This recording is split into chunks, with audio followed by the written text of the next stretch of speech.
जब भी उर्दू शायरी का जिक्र होता है, मिर्ज़ा असदुल्लाह खां गालिब का नाम सबसे पहले लिया जाता है। उनकी शायरी में इश्क, गम और ज़िंदगी के फ़लसफ़े का जादू छुपा है। आज हम आपको गालिब की ज़िंदगी से जुड़े दिलचस्प किस्से, उनकी मशहूर शायरी और उनके संघर्षों की कहानी सुनाएंगे। गालिब का जन्म 27 दिसंबर 1797 को आगरा में हुआ। कम उम्र में ही उनके माता पिता का साया उनके सिर से उठ गया। छोटे से गालिब ने बचपन से ही किताबों से दोस्ती कर ली थी। कहते हैं गालिब को शराब का शौक कम उम्र में ही लग गया था और ये शौक उनकी शायरी में भी झलकता है। दिले नादां तुझे हुआ क्या है, आखिर इस दर्द की दवा क्या है।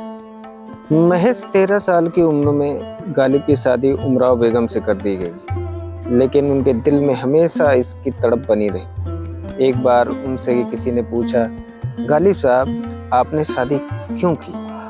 उन्होंने हंसकर जवाब दिया, शादी इसलिए की कि कोई तो मेरे दुख बांटने वाला हो, मगर अफसोस वो खुद एक और गम बन गई।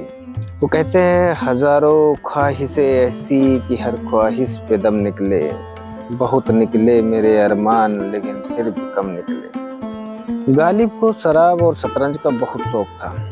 एक बार उनका कर्ज इतना बढ़ गया कि उन्हें अपनी पत्नी के गहने गिरवी रखने पड़े। जब गालिब से किसी ने कहा कि वे क्यों इतने पैसे शराब में उड़ा रहे हैं, तो उन्होंने शायराना अंदाज में जवाब दिया, ये शराब, ये शतरंज और ये शायरी ही तो मेरी जिंदगानी है। कर्ज चुकाने को कौन रोता है साहब, जब जिंदगी ही उधार की है। ये न थी हमारी किस्मत कि विसाले यार होता, अगर और जीते रहते यही इंतजार होता। गालिब की जिंदगी का बड़ा हिस्सा मुफलिसी में गुजरा। उन्हें बहादुर शाह जफर के दरबार में जगह तो मिली, लेकिन वहां भी उनकी कद्र नहीं हुई।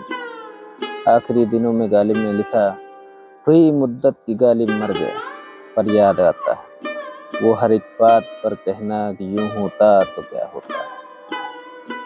15 फरवरी 1869 को गालिब ने इस दुनिया को अलविदा कहा, लेकिन उनकी शायरी आज भी हमारे दिलों में जिंदा है। गालिब की शायरी हमें सिखाती है कि जिंदगी हर रोज एक नई उम्मीद का नाम है।